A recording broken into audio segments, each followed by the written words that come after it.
Hello, blessed people. Thank you for tuning in to another episode of My Story, My Style.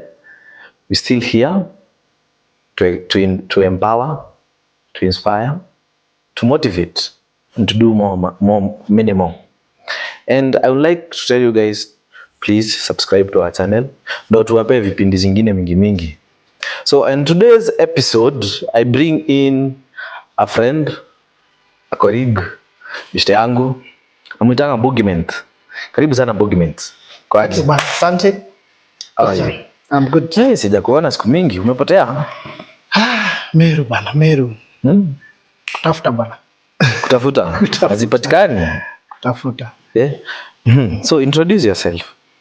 So well, my name is Alfred Njeru. Born in Kitui. Aya. Yes. Hey. Yes, and raised in Embu. So I came to Meru way back 2011. Kutafuta job, that is after process yote ya masomo. So and here I am. Umepitisha kwa process kote, umetugonga tu hapo. So where did you go to high school? Wacha tuanze hapo. Wacha nisikuanzie la primary. Yes, nilienda Embu, inaitwa Mbiruri High School. Huko ndio nilikuwa. Oh, high school nilienda Mbiruri. Then later nikaenda JKUAT, kafanya IT, and basically that is my line of work. Sahi career. IT. Yes. After IT, so kazi? I don't know if I'm supposed to disclose, but I deal with complex networks. That is why I work. I deal with complex networks. Apparently, he was one of my students. I taught him networks way back in 2011 Apple. So I think I have known this young man for quite a while. Now this is not my story. Mimi nakumbuka kitambo ulinifunza hiyo 2011 nikiwa ka fresha pale Meru University kwa soma hapo. So that I met you, that is our first encounter. Na nilikuwa kitu ngumu. But then life has given us many opportunities and then we came to meet way later outside here. So how is entertainment industry? Well, probably I can state how they started them. And wanga naambia watu hii kitu wanga passion. So basically I think I'll have to disclose this because you've already done it. I work at Meru University. I'm in the IT department, and there is a section that deals with the PA system. So I found myself so intrigued and pulled to that line. So nakumbuka there's a young man alikuwa anakuja anacheza pale kwa decks, and I was like, what is this young man doing? So I decided, let me take interest in this. And that was way back in 2013. I remember collecting my first music. That was way back in 2013. So until today, doing well, I cannot complain. I think Meru is very open with people. And considering I'm from somewhere else, nimekuja huku, so we are doing well. And probably I can state along the way, Isaac was one of my sound engineers. So that was the birth of this entertainment thing. The Levels Up Entertainment. And then later, of course, he decided to branch, and I encouraged him because we need to think outside the box. Yes. Sure. But then hapo nilipea msee kumwambia siku moja tukio event. But then nikifanya mimi event. And then he was like, why don't you do it? You ilikuwa huko 2017 actually. Yes. Because we met later. Now we met later, yes, in 2017. So Alfie mimi namwambia, mzee bro huku nje wewe kubaya, hii pesa lazima tutafute. Ananiambia sawa. But you encourage me. Big up man. Karibu sana. Hizo visuals ilianza by the way tukiwa event. Tukaanza kupiga mapicha huko. Tukanunua kamera, tulikuwa tunaenda event tunapiga picha zetu. Naziweka hapa by the way. Mahali naziwekanga tu kama za Amon juzi. So event ilianza hapo. Tukapiga picha, hivyo ndo tuambie. Levels Up Entertainment hapo ndo ilianza, ilikuwa photographer baya sana. So Alfie, so tell us about your first job. Yeah, yeah, levels up entertainment? Well, I remember actually the way that came in. There's a colleague of mine, big up GI. I think you're a part of this.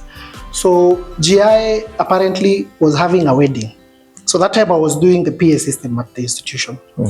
So I was encouraged, now, my friend, you need to know where we are going to get this PA system. I was like, okay, there's no problem. So around that time, I had some savings. And I remember buying a couple of things, some speakers, the microphones, with the whole gear, the required gear. I remember that time I didn't even have a generator. And one of our friends also actually came in mambo na generator because I didn't have a generator. And that is how we did the first event. And it was quite successful because actually people did, actually the transport, I remember that time I didn't have any transport. These guys wakanisaidia na transport, wakanipelekea vitu na zikarudishwa. That was my first event. That was way back in, that should be around 2016. Yes. Ulikuwa na speaker ngapi bro?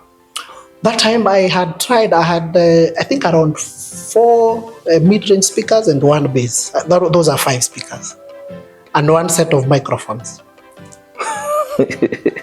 na deck ya ku DJ? I think I had bought one that time. Did I have? No, I didn't have a deck. I think it tulikuwa tumeomba, if I'm not wrong. It was long time ago, so inaweza kuwa imenipita, but I remember I had the bare minimums as a PA. Zile unasema naweza fanya event. Juzi tumeenda event na King.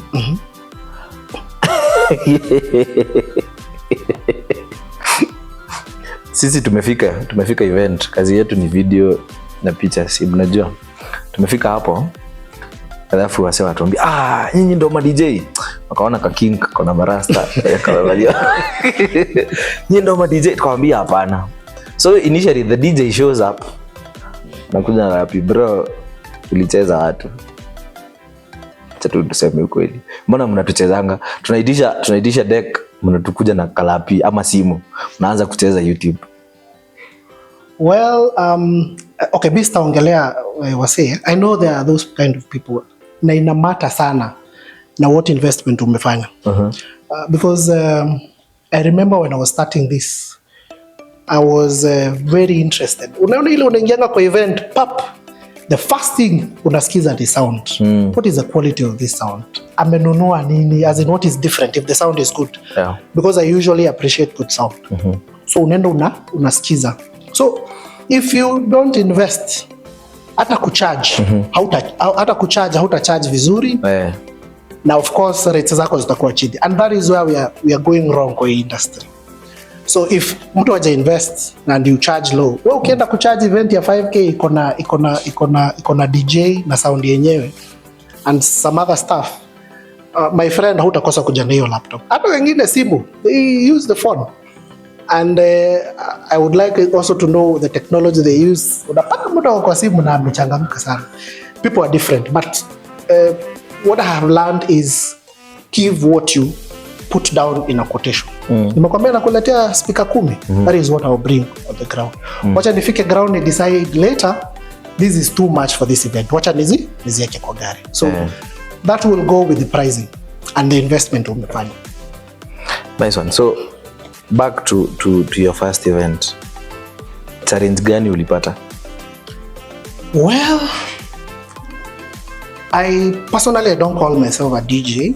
I see you avoid that DJ a lot. Yes, I don't really call myself a DJ, but I'll raise to the occasion when that is required. Why? Being passionate about music, like for example, mimi nitakuchezea ngoma yote kulingana na event. Nitakuchezea country music, nitakuchezea soul, nitakuchezea any kind of music kulingana na crowd yenye niko nayo. But I don't like putting myself in mambo ya DJ because it can affect also my 8 to 5 job, which is quite essential. Having almost 13 years experience in that career, it is too itakuwa risky sana mimi kupush up. Although I know people balance. So going back to the first event, that time sikuwa nimeinvest sana mambo ya DJ, so I know there were blanks here and there.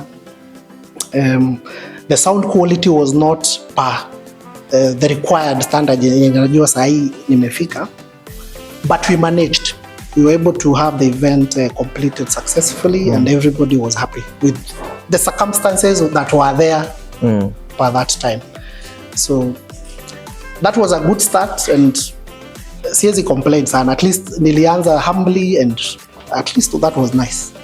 These days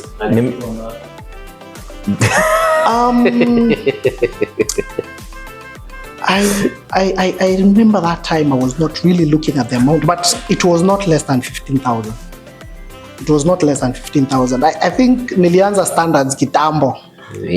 Nilianza standards kitambo, but that was kulingana na distance na requirements zenye zilikuwa. And then you see these guys also came in through, will come through for me because ya transport na generator. Because generator mimi hata sikuweka mafuta.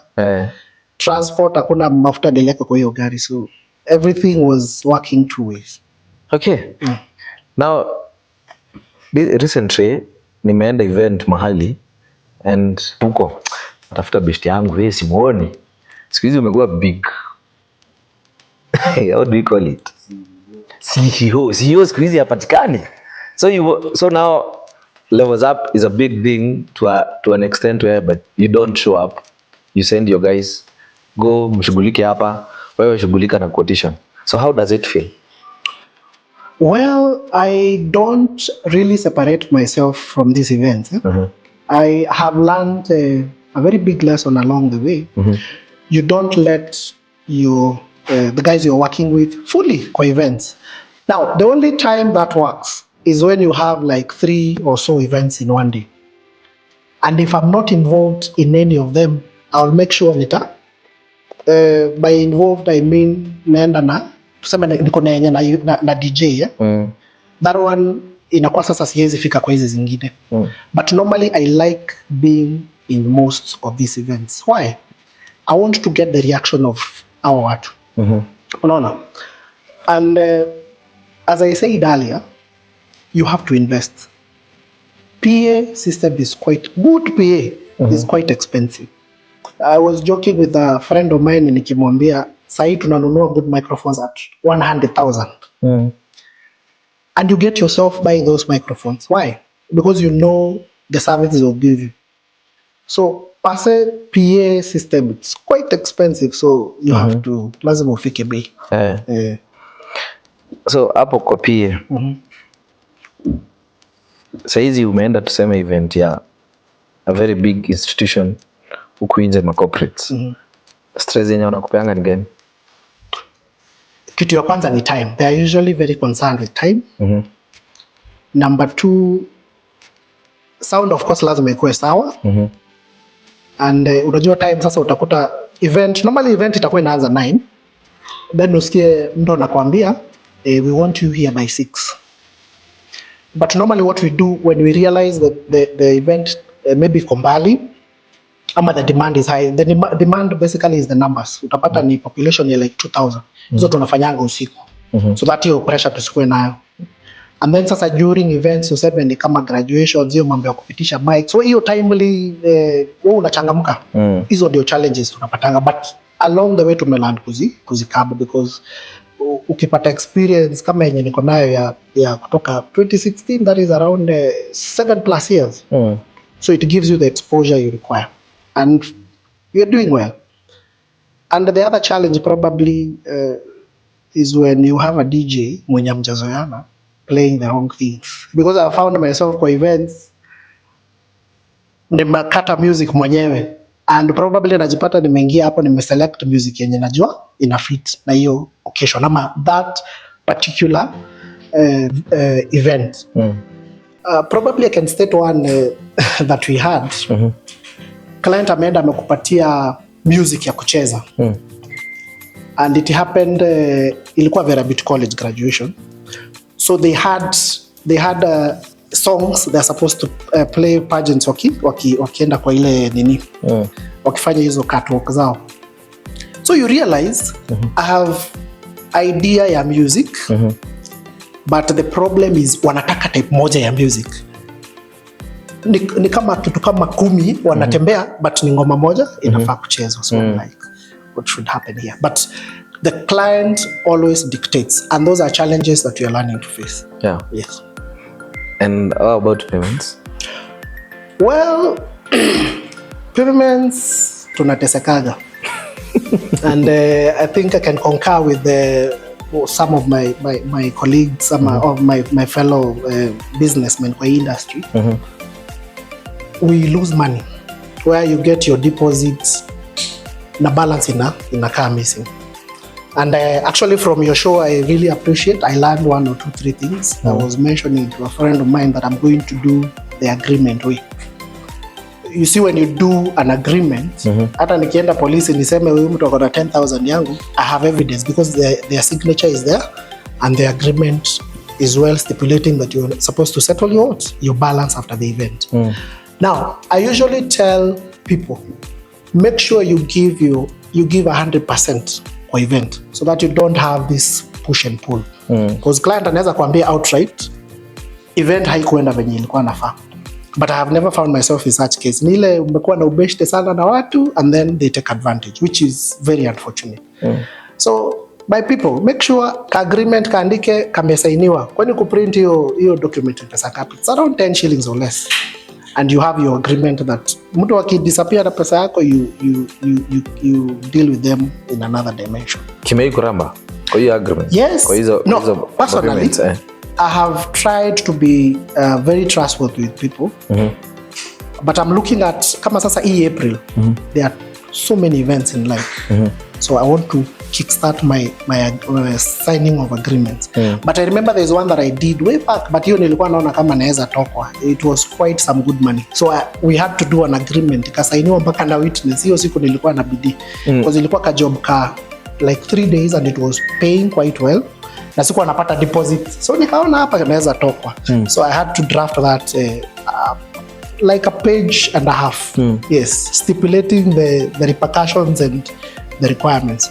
So hakuna job umeitokwa? Nimetokwa balances. Balance ndio natokako because we don't commit bila deposit.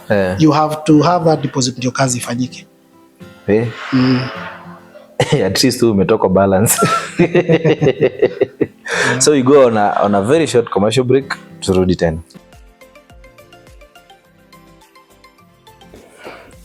Welcome back, guys. So you're back on my story, my style. Tukumbuke kupiga subscription. Tunawapea vipindi moto moto lakini hamtujengi. Si mtugonge hiyo subscription hapo chini tafadhali. Wazi. Alfie, welcome back. So tulikuwa hapa, wewe hujai rambo sana, ni to balances tu kidogo. So how is your relationship with now other PA system guys? Like sasa wase wengine wanakupeleka aje wa industry? Basically siwezi complain because wakati nilikuwa naanza PA system, mambo na PA, I had to go through somebody. And you see, when you get that support, you appreciate. I think I'll mention them. Entirely Click Entertainment. Huyo ndiye alinionyesha kama mwelekeo, because I remember, I will not mention this one. So wakati nilimwambia na branch kwanza, I was actually DJing for fun that time. I would be called for events, naenda nacheza. But later nikaambia ujamaa niaje, nataka kwanza biashara yangu. So the guy was like, akakuwa mcold all of a sudden, like ni nini inaendelea hapa? So nikaenda nikajiambia ni sawa, kama utani support ni sawa. So I remember telling him nitakujia muziki. Unajua kuna zile basic muziki unahitaji za kwanza. So nikaenda nikatafutana na jamaa. I remember calling him, ashiki simu. So nikaenda nikajiambia hapa, wacha niende kwa ofisi. Ile tu kiujinga nikasema naenda kwa ofisi. Because wewe yeye hafai kuwa anakutafuta, wewe ndio unafaa kuwa unamtafuta. So mimi nikaishia kwa ofisi. Kwenda kwa ofisi napata jamaa amekaa hapo. Namuuliza ni aje brother, simu ushiki bana? Akaniambia bana bro, nimekuwa busy. Wacha tutaongea. So I remember nikatoka hapo. So I called Martin wa Click Entertainment. Nikamwambia bro, nahitaji hivi na hivi, nitasaidika aje? So I'll continue mentioning names and along the way nikajuana na Skylet. So Skylet he was basically his DJ that time. So nikaenda kwa Sky akanisaidia. So what I'm trying to say is these people have been there along the way. So unfortunately it happens that some people wakienda asikia Alfie levels up anapata event na amelipisha hivi, they go slightly lower. So Alfie ameenda amecharge event 20,000. So these guys will go. I have found such cases. Ameenda ameshuka mpaka 15 ama zaidi. But the way I have learned to operate with this, I don't compete with them. You don't. So kama mtu ana feel sound yake analipisha 5k, ukipata job za 5k msukumie, because basically that is what I usually do. Yeah. So if my rates are at 25, 30 depending on the event, because I've done good events zinalipa poa. Nikiangalia nione haitawezekana napatiana hizo events. So we relate well, and sijawahi penda kukua in loggerheads na watu, because you don't know pale mtasaidiana. It's the same way na service providers wengine, because utapata kuna mtu attends, nikienda nipate event na ulizwa mambo ya package yote na peana majina yao.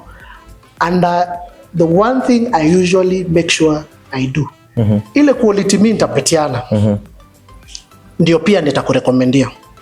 Like I know your work, so nikisikia akina Amon, everybody mwenye najua akina King, nitapatiana recommendations. So we work well because I call it symbiosis. Nisaidie nikusaidie. Yes, basically that is how I have learned to live with these people. Okay. Yes, that's nice. Sasa wacha tukutoe kwa industry sasa. Sasa ni wakati wa kurushia maswali sasa. King anacheka hapa, King hapa TikTok hapa. Najua.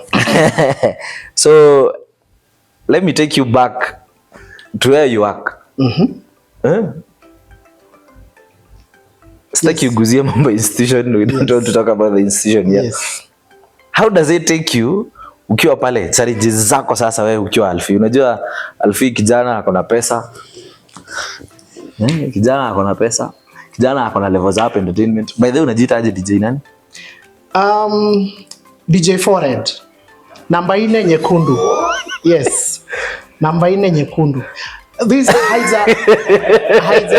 haijatoka sana na kuona haijatoka sana kwa market, because I don't like selling myself as a DJ. I like being branded as Levels Up all the way. So mtu ananiita Alfie wa Levels Up, I think that is more than enough for me. Yes. But we have seen DJ Forehead. Yes. Huko kwa scratches huko. Yes, yes, I have exposed myself, and I will also mention somebody else, DJ Lix. Sahi anakuaga ako Quiver Kilimani. I really appreciate that guy, because I remember mimi kuguza S11. Ilikuwa S11 ni simu? Ni ile equipment ya ku DJ, yeah? A very expensive equipment. And I was able to use it na ikanifungua pia ku land hizi decks zingine. So I appreciate these people that came along the way. Na nimekuwa nikicheza sana by the way, and probably some people spotted me sana last year. Walini spot sana nikicheza confidently, and it's because of friends. Now going back to your question. Number 1, I'm a father of 1. Yes, I'm a father of 1, and I'm very responsible. These are things that we don't run away from. Having your blood somewhere, it's a privilege. So you have to balance these things. Being a responsible father, you have to make sure your finances are on check, and that is why we bring along these hustles. Kama Levels Up, because it supplements what we get there. Siwezi sema ati inatosha na siwezi sema pia haitoshi, but we need to supplement it. So you learn to balance with people. Of course people will cross your line, but you put them at their place. Yes, and that is how we learn to live with people. Ukikaa mahali for the last 13 years it's not easy. Some things where vitu zita happen, but we have learned to cope. Lakini sasa swali yangu hata sijairusha. lakini ni vizuri umejibu hiyo. Mababies hawa, mababies. Najua wanaona kijana ako na levels up. Umeoa? Currently I'm not married per se. I cannot say I'm married. And I think when I get there nitawasema because haitakuwa siri. Kijana hataki kusema kama ako sako hiyo. But tutamuwahi mahali. So unataka kuniambia huko shule huko kwa institution na usumbuli, unajua ile ni center awasumbui na huku nje tukikumbuka ma DJ ile aspect ya ma DJ na ma photographer yenye tunapewa sisi wote. I know. Now as I said earlier, I don't like branding myself as a DJ, but sijui hizo reasons. I know a lot of things. Na mimi usema there is no way utaishi huku bila kuchafuliwa jina.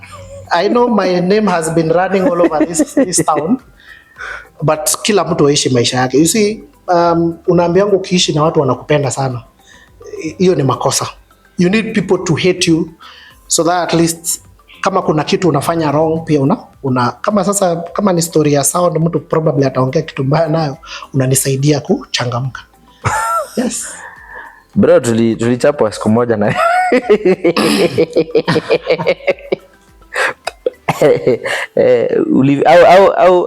what does that remind you? I think being young, saa zingine you have boiling blood. Ile ya mkurugenzi, young and stupid. Yes, you have boiling blood, which is okay. I think some experiences ni mzuri. Because I remember what happened. Ili happened kuna mtu alituchokoza, but me I played cool. Along the way I played cool.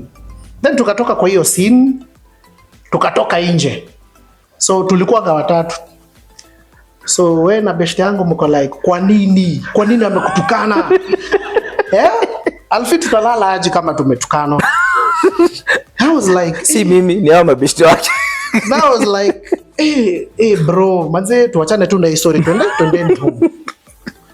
So mimi sijui nini will happen because I remember the next thing nimeshika jamaa. The next thing tumeshikwa wawili na bouncer. The next thing nakumbuka nimetoka nimeenda kutafuta gari ndio sasa tuchomoke, natafuta mbogi sioni. The next thing naona best yangu amebeba karibu mawe. So mimi nakumbuka nimetoka na hata mimi nikatoka na weaponry. Sina defend mbogi. And that is anyway, those are lessons. That is how bogeyment came in. Yes. And that is how now you realize what we get. Okay, kuna incident ingine isha happen, but it was handled very well, although it wasn't pleasant also. But when these things happen, because I remember hii apili nilikuwa na mbogi na hiyo time wakati kalinuka wote missing in action. But anyway, this teaches you what to do and what not to do and who friends are when kakinuka kamenuka. Juzi tumekuwa na mtanashati hapa kwa hii episode yenye imepita. Mtanashati aliuma mandondi. So kwa industry lazima tunapitianga hizi vitu. Hizo vitu. Yes. But now the way we handle them, tunaona story yenye inapitia ma DJ. The reason why hata tuko hapa, story ya DJ saa hizi hii wiki yenye tunaongea na wewe. Unaona venye story inaenda. Yep. So saa ingine being cool sometimes is just nice. It's hata kama watu watufika hapa ni necessary. I usually tell people everybody has a bad side. Yeah. Because kama mimi I know kuna mahali unaweza nifika ni flip. But when it comes to relating with clients, you need to be very composed. Because unaweza enda client anakuongelesha. But I remember nishaenda event, we are playing music. So normally for DJ, why they are called disc jockeys? When you're playing music, you don't play one kind of music. Utakuwa unacheza soul, wewe una switch. So this client apparently, because hiyo tulikuwa tumekaa siku mrefu, so nikaenda nikaindulge one of my other DJs. Nika happen huyu client hakuwa anapenda ile switch ya una switch from one genre to another. Na haikuenda vizuri sana because I remember nikamwambia it's okay, we are going to sort this out. So I called my DJ nikamwambia fanya hivi, wengi ucheze. So hizi wanga zinatokea, but you really need to know how to handle them because the moment una lose your cool when you're serving a client, that is the end of you. End of you. Ukiambiwa hii imeenda wrong, unasema tutarekebisha. And that is how you handle your clients for the future. Imei kuhapenia ifike mahali client akwambie muziki yenyewe unacheza si fiti, acha tu. Ni hiyo sasa, hiyo moja. Hiyo ndio nakumbuka. Ili happen, tulikuwa tumekaa hapo kutoka mchana. So hata fatigue ilikuwa imeanza kuingia. Although I don't like giving excuses. Wewe tuseme probably that was a bad day in the office, but you were able to handle it properly. And that was one unique event that I remember that things didn't really go well. So bado nikiwa hapa kwa baby hapa. Unajua sisi ni wanaume tu.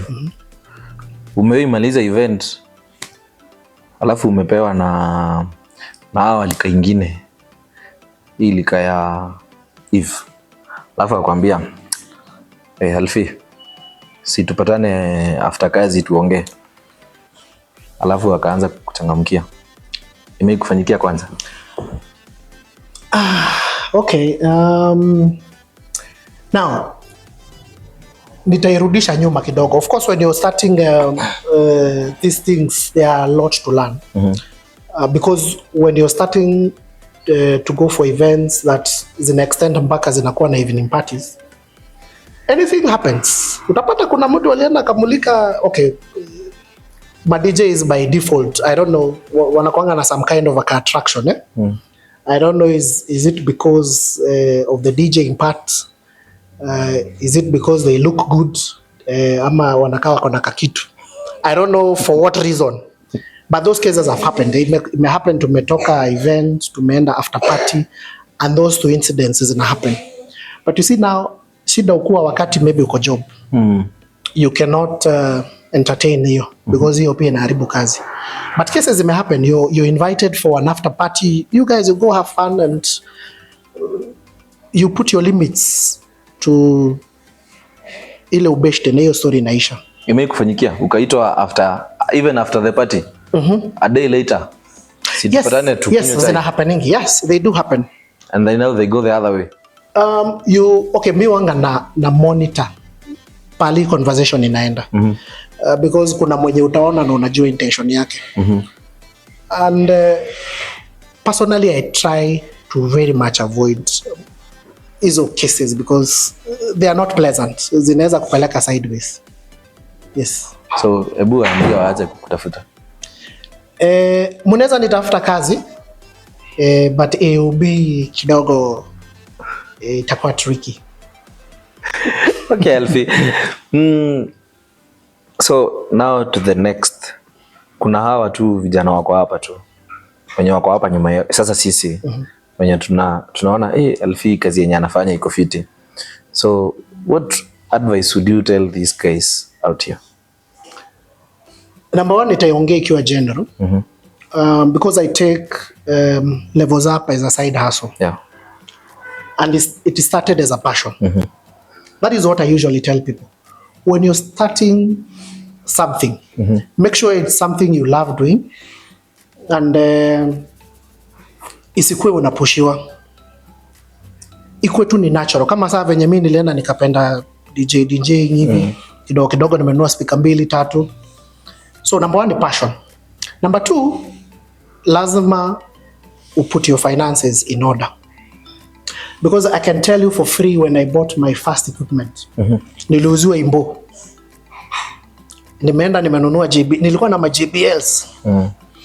Nimeenda nimejiambia bro, umehit jackpot. Juu niliuziwa bei nafuu. Then later kwa events una realize si kenye ulikuwa na expect. So number two, lazima uinvest na equipment. So lazima utafute do.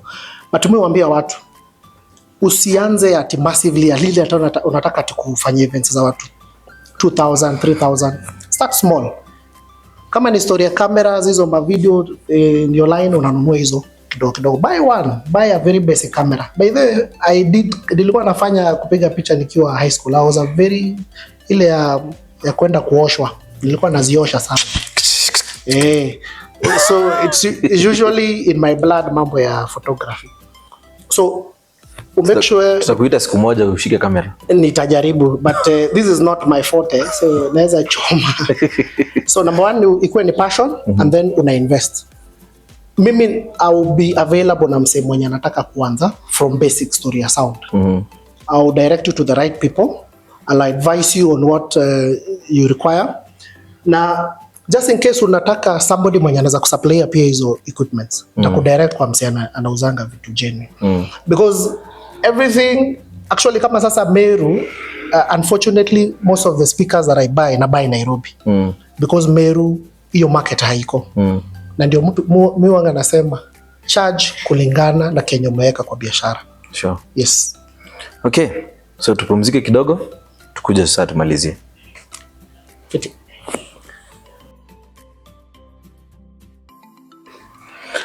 Welcome back.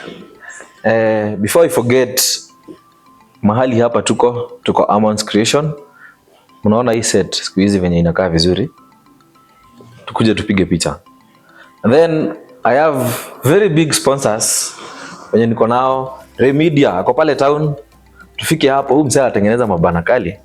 Kuna kitabu yangu nitaonyesha kwa hiyo episode nyingine. Alinitengenezea. Msee ako 250, big up, right? And then I have King Visuals.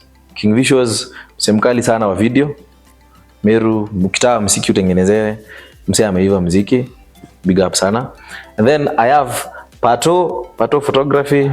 Msee anapiga picha studio, ni msee wa event sana. Ukiona sana tunaendanga na yeye event. Ukiona msee mwenye tunaenda na yeye picha tu ako 250. And then there is Siki Creations, msanii, huyu ni mwimbaji. Lakini pia ni msee wa video ako 250. These are my big sponsors. And then I have friends with me. I have Mwangi can do very nice edits.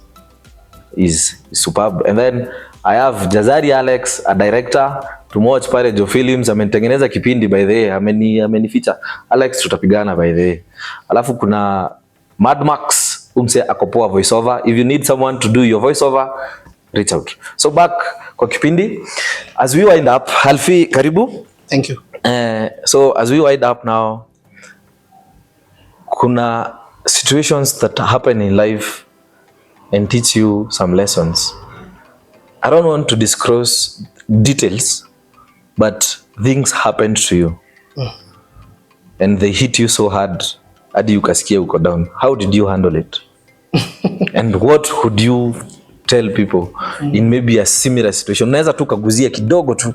Okay. And then no mentioning of names. Nope. Loki. Yes. I know why. Yes. I know where you're coming from. Life teaches you a lot of things, and I mentioned earlier, you need to know who your friends are, and when you're doing your things kwa life yako, make sure you do them kivyako. Know who to involve and who not to involve, because watu hawezi expect watu wako positive na chenye unafanya. Like I can tell you, starting a biashara like this one, sio rahisi, na pali nimefika sahi, of course watu wafurahi. And you see, when you're able to achieve 1 or 2, 3 things, of course hizo maro chafu lazima zingie. So make sure una put your private life as much as possible away from the public. Itakusaidia sana. So when you need to do something, when you strategize, like I usually have a kabook kwa nyumba. I usually write things that I need to do. And when I do achieve any of them, I tick. So in life, just strategize, and ukae chini, put your thoughts together, focus na ufanye. And anything hauja achieve, usiende ku disclose. Na musema afadhali watu waangalie waone results. Right now Levels Up is able to handle over 2,000 in population. So that is something I'm proud of. And I don't expect everybody is happy for that. But it is the focus, ilo na focus, and you're able to achieve this. So watu wangu, just keep your life in private. Either ni biashara, ni ya familia, keep it away from the public. Na ndio naambiangwa kitoka kazi unaenda home. Family is key. I'm very appreciative of family because they come through when tough times come. Yes. So bro, hobbies zako ni gani? Well, apart from DJing, DJing. Now, DJing lazima ikuje because I do it. I found myself DJing for over 2 hours. Na hiyo siku hata sikuwa nashindania ati nitalipo ama sitalipo, but I was really enjoying it. The other hobby is hiking. Hey, my friend, I love hiking. Nimeona siku moja mmepanda wapi sijui huko? Yes. I have like nimepanda milima kama 5. And one of them being the famous Ololongo. Pale unaona barabara. Tumepanda hapo. So I've done 5 and we are in partnership with Bodywise. I think it is in order to mention. He organizes very good events. So pia mnaweza mfollow for such. I love swimming. Trips, of course, I love. Bro, ulikuwa wapi tukiswim Naivasha? Naivasha. Uliswim kweli? Watu hiyo siku nakumbuka. We went to Naivasha, people didn't want to swim. They were afraid of the water. And oh no, geothermal niliswim. Ni pale ulikuwa sikuwa. Mimi nilikuwa huku juu. Ulikuwa shallow. Mimi nilikuwa depend. Wewe ulikuwa shallow and nilikuwa depend. Mimi naogopa maji. And actually there is one other hobby. I love playing basketball.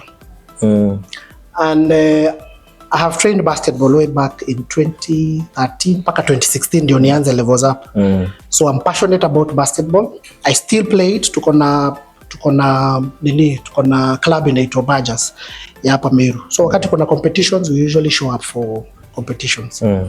But sahi hatuko sawa sana, watu wako na hobbies mingi sana. Okay, Alfie. So any parting shot? Well, kamera yangu ni So my people, nataka munifollow kwanza, tuanzie hapo kabla tuende mbali.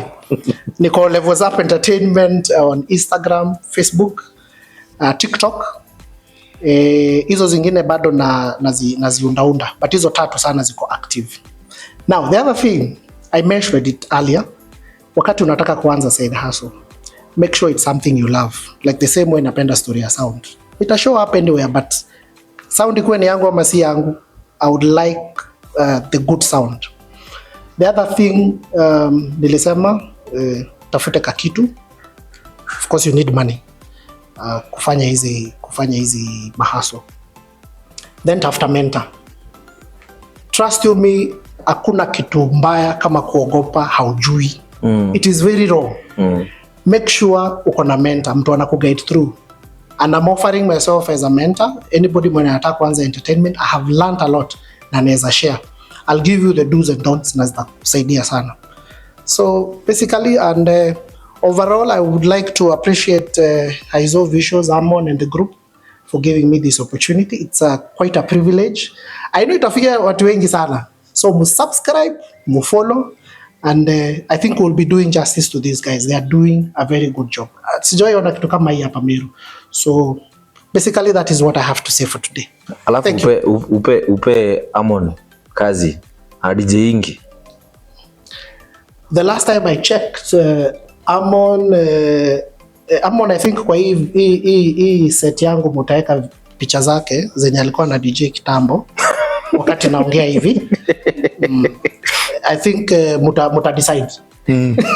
Lazima tuweke. Lazima tuweke yake. But I saw alikuwa anafanya entertainment. Actually he does referrals for me. Actually, and most of you guys mnanifanyanga referrals. So I also appreciate. That is basically friendship. Thanks Alfie for coming. Thank you very much for having me. Thank you. Well guys, Alfie DJ Forward. Kuna jamaa hapa anamuita, mimi sijasema anything, Si mimi Alfred. Thanks bro for coming. Bless up. Pamoja. So tuende hapo. Tumpe biashara. Ako na sound kali. I was a sound engineer. Ukitaka nikuje saizi nimepanda bei kidogo nitakuja. So as I wind up, I would like to appreciate my sponsors once more. Sponsors wetu sisi wote wenye tuko kwa hii squad. I don't work alone. I have Amon Creations. Mahali tuko hapa. Tutawatembeza hapo kawaida. And then kwa studio anafanya mount. Insist na tena na insist. Amon ana mount watu. Azidi ku mount watu. And then we have King Visuals kwa kamera moja leo. King Visuals, big up my guy. Anafanya videos venye nimesema. Ukitaka akufanyie muziki kama wewe ni mwanamuziki, he does nice work. And then I have Pato Photography on another camera. This guy does photos for your events. I've been with him. Is a big deal. Kwa kamera ingine, acha nipite hiyo kamera kidogo. Siki Creations, msanii wetu mwingine, is a good videographer. Follow him. Tutamweka hapa. Kuanzia hii episode tutakuwa tunaweka hapa, mnaona vizuri. And then I have Ray Media. Ako pale town, Meru town, is doing branding for your job. Wenye mnataka kubrandiwa kazi zenu, Ray Media is your guy. Hizo signages, vitabu, mavikombe, name them. Follow him. And then Mwangi, editor wetu mkubwa. Set hapa inacheka, sijui tunacheka kila wakati Mwangi. Mwangi ana editing by the way. Mwangi does nice edits. That's nice. And then my friends on set today on another camera, Mudmax. I said the guy who does some very amazing voiceovers. Anafanya voiceover kali. And then by BTS leo today zilikuwa zinachukuliwa na Jazari Alex, a director kwa Joe Films. Big up, bless up. See you on the next one.